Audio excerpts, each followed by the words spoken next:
Hello and welcome to Mahamaya selection. और आप हमारे साथ जुड़ चुके हैं मैथ्स क्लास में और हम आज सॉल्व कर रहे हैं आरबीआई ऑफिस अटेंडेंट और आज है हमारा मैथ सेट 20।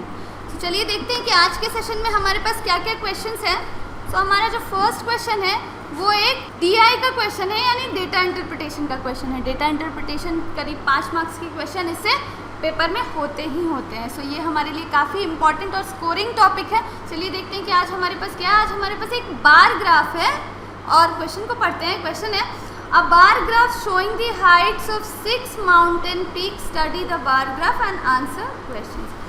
6 माउंटेन पीक्स की हाइट्स के बारे में, यानी 6 पहाड़ की चोटियां हैं उनकी हाइट्स के बारे में ये ग्राफ बनाया गया है। बार ग्राफ है, इसमें उन चोटियों की हाइट दी गई है, ऊंचाई दी गई है और इससे रिलेटेड क्वेश्चन है। सो चलिए देखते हैं कि हमारे पास क्या, ये हमारे पास 5 है, A B C D E और एफ। 6 पीक्स हैं जिनकी हाइट यहाँ पे दी गई है। पहले की हाइट है 8200 मीटर्स, सेकंड की हाइट है 6000 मीटर्स, फिर है 8600 मीटर्स, फिर है 7500 मीटर्स, फिर है 8800 मीटर्स और लास्ट है हमारा 6500 मीटर्स। तो चलिए देखते हैं कि हमारा फर्स्ट क्वेश्चन है क्या है। फर्स्ट क्वेश्चन है which is the second highest peak. काफ़ी ईजी है, बस डेटा को हमें देखना है और आंसर करना है। सेकेंड हाईएस्ट पीक क्या है। हमारी जो फर्स्ट हाईएस्ट पीक है वो है 8800, यानी कि 8800 हमारा फर्स्ट हाईएस्ट पीक है। सेकेंड हाईएस्ट पीक है हमारा 8600। सो हमारा जो सेकेंड हाईएस्ट पीक क्या है वो 8600 यानी कि सी है, यानी कि सी है। चलिए देखते हैं। सो हमारा इस क्वेश्चन का करेक्ट आंसर होगा option B C. Moving towards the next question. Next question जो है वो इसी डीआई का है। क्वेश्चन है the average height of all peaks in metres. Average height यानी कि सारी 6 चोटियां हैं उनका एवरेज हाइट हमें निकालना है। 6 चोटियों का की ऊंचाई का औसत निकालना है। तो 6 चोटियों की जो हाइट्स दी गई है वो क्या है, चलिए देखते हैं। जो पहली है वो 8200, नेक्स्ट है वो 6000 है, फिर 8600, फिर 7500, फिर 8800 एंड 6500। इन सबको ऐड कर लेते हैं। इन सबको जब हम ऐड करेंगे तो 00 यहाँ पे क्या आएगा, यहाँ पे 6 और यहाँ पे ये 545, यानी कि 45600 इनकी हाइट हुई। इन सबकी हाइट का सम हुआ और हमें क्या निकालना है, एवरेज। तो टोटल कितनी है 6 है, सो हम इसे 6 से डिवाइड कर लेंगे। तो जब हम इसे 6 से डिवाइड करेंगे तो हमारे पास क्या आएगा, ये आएगा 45600/6 क्या होगा 7600। सो हमारा जो एवरेज निकल के आएगा वो होगा ऑप्शन बी 7600। ऑप्शन बी हमारा करेक्ट आंसर होगा। Moving towards the next question. Next question है what is the ratio of heights of the highest peak and the lowest peak. सबसे ऊंची और सबसे नीची, यानी कि हाईएस्ट और लोएस्ट का हमें रेशियो बताना है। चलिए देखते हैं कि हमारे ग्राफ में सबसे हाईएस्ट क्या, हमारे ग्राफ में सबसे हाईएस्ट जो है वो 8800 मीटर्स है और सबसे लोएस्ट है वो 6000। चलिए इसे यहाँ पुट करते हैं 8800/6000।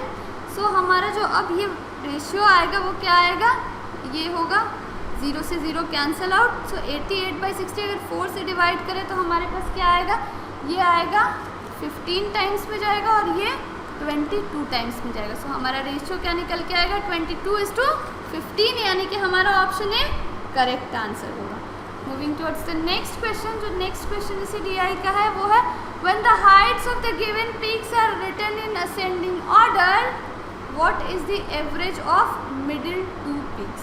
अगर हम इन सारी हाइट्स को असेंडिंग ऑर्डर में लिखें, यानी कि बढ़ते क्रम में लिखें, तो बीच वाली 2 चोटियों का औसत कितना होगा, ये हमसे पूछा गया। तो चलिए देखते हैं कि जो अगर हम इसे असेंडिंग में लिखें तो सबसे छोटा हमारे पास क्या होगा, वो होगा 6000। उससे बड़ा क्या होगा 6500, उससे बड़ा क्या होगा 7500, उससे बड़ा क्या होगा 8200, उससे बड़ा 8600 और सबसे बड़ा है हमारा 8800। तो चलिए देखते हैं कि मिडिल 2 कौन से हुए, लास्ट से 2 ये और ऊपर से 2 ये। तो हमारा मिडिल 2 टर्म जो होगा वो होगा मिडिल 2 हमारा यही है, यानी कि हमें इनका एवरेज निकालना है। 7500 और 8200 का हमें एवरेज निकालना है। ये कितना आएगा, ये आएगा 15700/2 2 यानी कि 7850 हमारा एवरेज निकल के आएगा बीच वाली दो चोटियों का। सो हमारा करेक्ट आंसर जो होगा वो होगा 7850 यानी कि ऑप्शन डी हमारा करेक्ट आंसर होगा। चलिए ये थे DI के क्वेश्चंस। आगे देखते हैं कि हमारे पास क्या क्वेश्चन है। DI जो है वो काफ़ी इंपॉर्टेंट होती है, इनमें average, percentage, profit and loss जैसे टॉपिक्स से रिलेटेड क्वेश्चंस होते हैं। चलिए देखते हैं कि नेक्स्ट क्वेश्चन जो है हमारे पास ये पार्टनरशिप का है। 3 लोग हैं A, B और C। ये एक पार्टनरशिप में जाते हैं और पार्टनरशिप में इन्वेस्टमेंट का रेशियो इनका होता है 1/2, 1/3 और 1/4। 2 महीने के बाद A जो है वो विड्रॉ कर लेता है अपनी आधी कैपिटल, यानी उसने जितना लगाया, अगर उसने X लगाया है तो वो X/2 वापस ले लेता है और 10 महीनों के लिए फिर वो आधी कैपिटल ही उसकी रहती है। सो जब प्रॉफिट शेयरिंग होती है तो प्रॉफिट कितने का होता है? 378 रुपये का लाभ होता है, 378 की प्रॉफिट होती है और उस प्रॉफिट को इन तीनों के बीच बांटा जाता है, जिसमें से हमसे B का शेयर पूछा गया, यानी B को कितना मिला। तो चलिए देखते हैं कि क्या हमारा अप्रोच रहेगा। A, B और C 3 लोग हैं, इन्होंने किस रेशियो में इन्वेस्ट किया है? 1/2, 1/3 और 1/4। अब रेशियो चूँकि फ्रैक्शन में है, होल नहीं है, तो हमें कैलकुलेशन करने में प्रॉब्लम होगी। इससे हम क्या करेंगे? होल में बनाएंगे, यानी इंटीजर हमारा होना चाहिए रेशियो, तभी कैलकुलेशन ईजी होगी। तो कैसे करेंगे?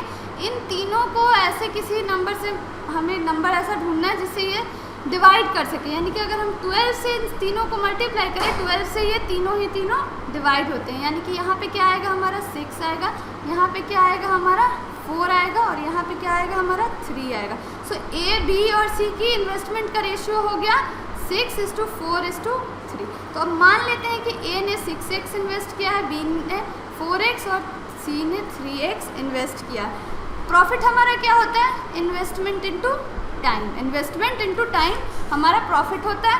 सो अब A ने कितना इन्वेस्टमेंट किया है? A की प्रॉफिट क्या होनी चाहिए? A ने क्या किया है कि A ने 6x इन्वेस्ट किया है कितने दिन के लिए? पहले शुरू के 2 महीने के लिए, सो इनटू 2, और फिर बाकी के 10 महीनों के लिए उसने क्या किया? उसने अपनी आधी कैपिटल निकाल ली थी, तो बाकी के 10 महीने उसका 3x ही रहा और इनटू 10 इतना A ने इन्वेस्ट किया। फिर B ने क्या किया? B ने पूरे महीने 4x ही इन्वेस्ट किया, सो 4x इनटू 12। और फिर C ने क्या किया? C ने अगेन 3x ही किया था, 3x इनटू 12। सो जब हम इसे कैलकुलेट करेंगे तो हमारे पास ये क्या आएगा? 6 × 12x प्लस 30x, नीचे 48x और यहाँ पे 36x, यानी यहाँ पे क्या हो गया? 42x हो गया।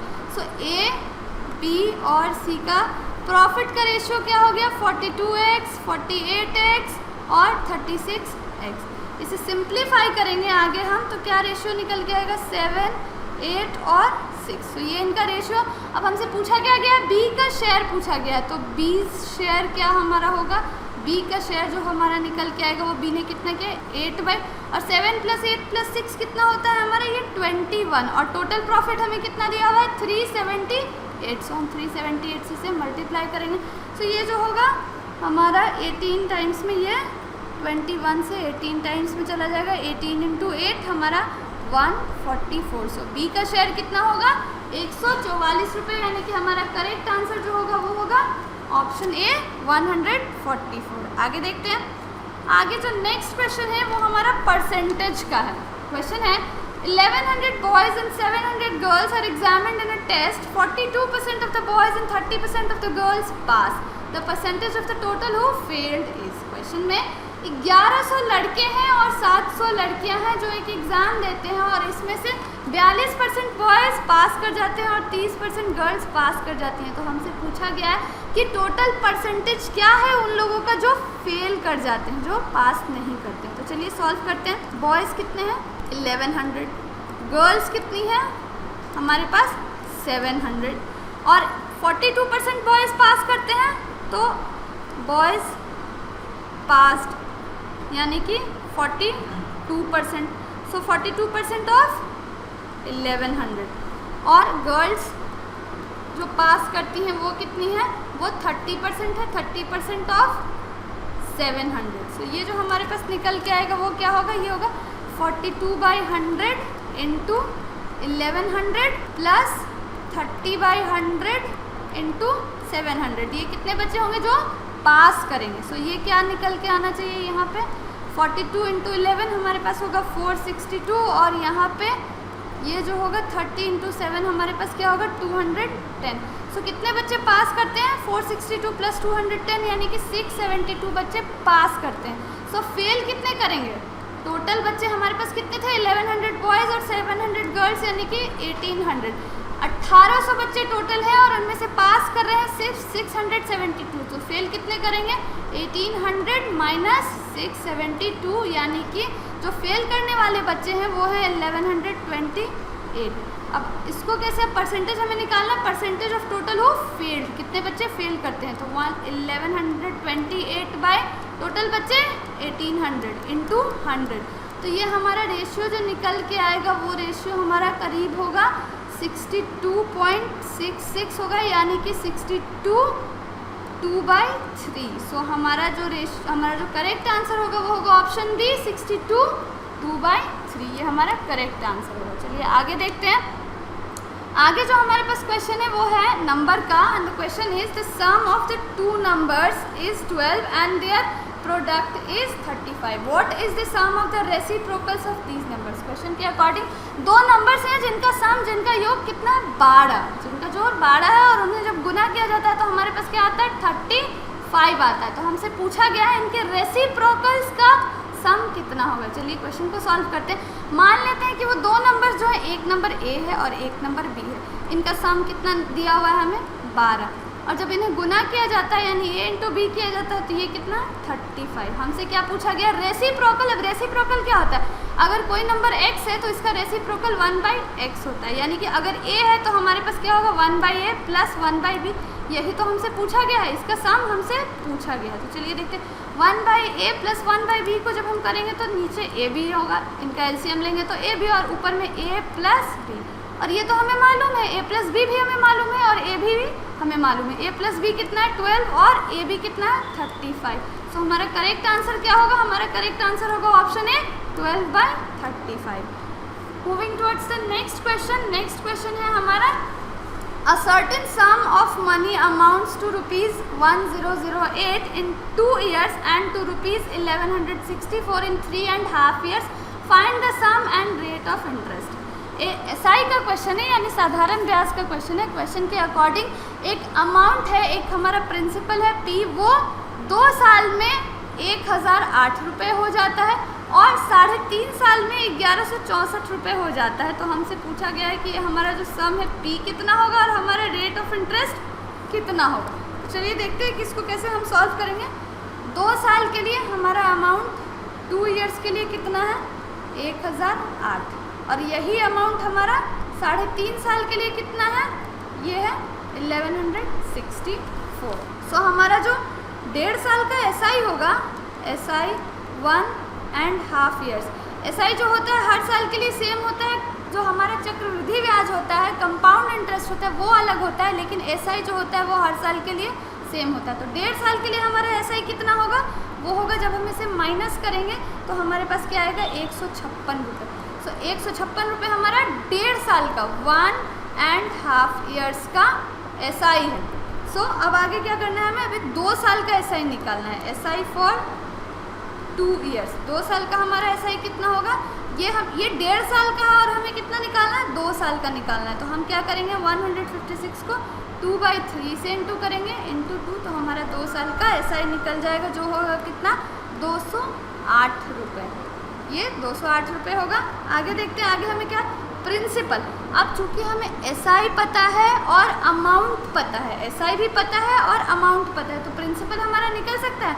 अमाउंट क्या होता है प्रिंसिपल प्लस एसआई, तो हमारा प्रिंसिपल क्या होगा amount minus SI. So amount कितना है हमारा 1008 और एसआई हमने कितना निकाला है यहाँ 208। सो हमारा प्रिंसिपल है वो 800 रुपये आएगा, यानी हमने 800 रुपये इंटरेस्ट पे लगाया था। तो ये हमारा प्रिंसिपल निकल के आया 800। और अब हमें क्या निकालना, रेट निकालना। अब चूँकि हमें सारी वैल्यूज़ पता हैं तो एसआई क्या होता है, एसआई होता है PRT/100। तो R तो हम निकाल सकते हैं एसआई को, SI into 100/, P into T. SI हमारा कितना है, SI हमारा यहाँ निकल के आया 208 रुपये इंटू 100 और P हमारा यहाँ निकल के आया 800 इंटू टी हमारा कितना था 2 साल, टी हमारा 2 साल। सो जब हम इस वैल्यू को कैलकुलेट करेंगे तो हमारे पास क्या आएगा, ये जो है ये 104 टाइम्स में जाएगा और 8 से ये हमारा 8 1 ज़ा 8 और 8 3 ज़ा 13 टाइम्स में ये 24 जाएगा, यानी कि हमारा जो रेट ऑफ इंटरेस्ट है वो कितना होगा 13%। सो हमारा करेक्ट आंसर क्या होगा, हमारा जो प्रिंसिपल है वो 800 और रेट 13%, यानी कि हमारा बी करेक्ट ऑप्शन होगा। Moving towards the next question. Next question जो है हमारे ये वॉल्यूम का है। क्वेश्चन है how many bricks each measuring 25 centimeter, 11.25 centimeter and 6 centimeter will be needed to build a wall of 8 meter, 6 meter and 22.5 centimeter। हमसे पूछा गया है कि कितनी ईंटें लगेंगी। ईंटों का साइज़ क्या है 25 सेंटीमीटर, 11.25 सेंटीमीटर और 6 सेंटीमीटर, ये इनका साइज़ है, यानी length into breadth into height है। कितनी ऐसे ईंटों की ज़रूरत होगी एक दीवार बनाने में, और उस दीवार का एरिया कितना है 8 metre into 6 metre into 22.5 centimetre, ये हमें दिया हुआ है और हमें ईंटों की संख्या निकालनी है। तो सबसे पहले हम कैसे करेंगे, हम वॉल्यूम निकालेंगे, दोनों का वॉल्यूम निकालेंगे, हम पूरे दीवार का भी वॉल्यूम निकालेंगे और ईंटों का भी, हर एक ईंटे का वॉल्यूम हम निकालेंगे और उसे डिवाइड कर देंगे। सो ये 8 मीटर है, यानी कि 800 सेंटीमीटर। यहाँ पे जो है सब कुछ सेंटीमीटर में है, इसलिए सेंटीमीटर में कैलकुलेशन करना इजी होगा, इंटू 600 इंटू, और ये तो सेंटीमीटर में है ही, ये हमारा क्या है, ये हमारा वॉल्यूम ऑफ वॉल है, ये हमारा वॉल्यूम ऑफ वॉल है। और फिर हमें क्या निकालना, वॉल्यूम ऑफ हर एक ईंटा, हर एक ईंटे का वॉल्यूम निकालना है, वॉल्यूम ऑफ ईच ब्रिक। हर एक ब्रिक का वॉल्यूम अगेन क्या होगा 25 centimetre into 11.25 centimetre into 6 centimetre, और ये क्या हो जाएगा, ये हो जाएगा हमारा नंबर ऑफ ब्रिक्स, ये हमारा नंबर ऑफ ब्रिक्स है। तो नंबर ऑफ ब्रिक्स हमारा कितना निकल के आएगा, जब हम इसको कैलकुलेशन करेंगे, कैलकुलेशन थोड़ा सा लेंदी होगा, लेकिन इसको जब हम कैलकुलेट करेंगे तो हमारे पास क्या नंबर ऑफ ब्रिक्स कितना आएगा, आएगा 6400, यानी 6400 ईंटें हमें चाहिए इस दीवार को बनाने के लिए, इसलिए हमारा करेक्ट आंसर होगा वो होगा ऑप्शन सी 6400। आगे बढ़ते हैं नेक्स्ट क्वेश्चन पे। नेक्स्ट क्वेश्चन है इफ़ द प्राइस, यहाँ पे प्राइस लिखा हुआ है पर ये प्राइस है, if the price of sugar rises from ₹6 पर kg to ₹7.50 per kg, a person to have no increase in his expenditure on sugar will have to reduce his consumption of sugar by। Question के कहने का मतलब है कि जो चीनी की दाम थी पहले 6 रुपये पर केजी थी, 6 रुपये पर केजी थी, पर आज के डेट में उसका प्राइस कितना हो गया है 7 रुपये 50 पैसे। सो ऐसे केस में अगर हम अपना खर्च ना बढ़ाना चाहें तो हमें कंजम्पशन यानी कि कितनी खपत कम करनी पड़ेगी ताकि हमारा खर्च एक्सपेंडिचर ना बढ़े। तो चलिए इसको सॉल्व करते हैं। मान लेते हैं कि हमारा पहले जो कंजम्पशन था वो कितना था, पहले हम 100 केजी खाते थे चीनी, प्राइस कितना था पहले, प्राइस था हमारा 6 रुपये पर केजी, तो हमारा एक्सपेंडिचर कितना हो गया, हमारा एक्सपेंडिचर 600 हो गया, और आज के डेट में हमारा जो प्राइस है वो बढ़ के कितना हो गया 7.50। और हमें क्या करना है, एक्सपेंडिचर सेम ही रखना है, मतलब हमें हमारा खर्च नहीं बढ़ाना है। उसके लिए हम क्या कर सकते हैं, कंजम्पशन को डिक्रीज़ कर सकते हैं। तो मान लेते हैं कि अब हमारा कंजम्पशन x होगा, इसी x की वैल्यू हमें निकालनी है। सो ये x कैसे आएगा, ये x आएगा 600/750। सो ये जो वैल्यू निकल के आएगी वो होगी 880। सो हमारा यहाँ पे क्या आएगा, x की जगह क्या आना चाहिए 80 आना चाहिए। सो पहले अगर हम 100 केजी चीनी खाते थे तो अब हम 80 केजी ही चीनी खाएंगे। सो हमारा कंजम्पशन कितना डिक्रीज़ हुआ, हमारे पहले हम 100 खाते थे अब हम 80 खाते, तो हमारा कंजम्पशन डिक्रीज़ होगा 100 - 80/100 × 100, यानी कि ये 20/100 × 100। सो हमारा कंजम्पशन जो है वो 20% से डिक्रीज़ हो गया है, 20% अब हम खाने लगे, पहले 100 खाते थे अब 80 ही खाते हैं। तो हमारा करेक्ट आंसर क्या होगा, ऑप्शन बी 20। आज के सेशन में बस इतना ही। उम्मीद है कि आपको ये सारे क्वेश्चंस अच्छे लगे होंगे और आपने इस पर प्रैक्टिस की होगी। सो कीप प्रैक्टिसिंग, एग्जाम में बहुत ज़्यादा वक्त नहीं है इसलिए इस वक्त प्रैक्टिस बहुत इंपॉर्टेंट है। till we meet in the next video, keep practicing and don't forget to like, share and comment and subscribe to Mahamaya Selection. Thank you for watching.